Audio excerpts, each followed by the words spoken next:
Harta kekayaan Albertinus Napitupulu kena OTT KPK di Kalsel, sebelum jadi Kajari HSU capai miliaran.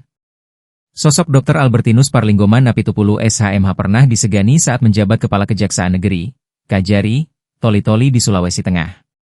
Dia pun meninggalkan kesan mendalam saat menyelamkan uang negara di ujung tahun 2024. Pria berdarah Batak yang akrab disapa Lai itu, pulihkan keuangan negara sebesar 1,3 miliar rupiah lebih dari perkara tindak pidana korupsi.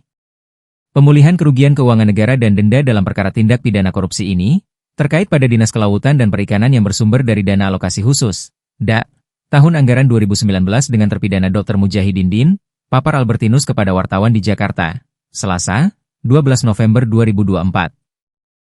Setelah 3 tahun di Toli-Toli, Albert pindah tugas jadi Kajari Kabupaten Hulu Sungai Utara, HSU, di Kalimantan Selatan, Kalsel, Juli 2025.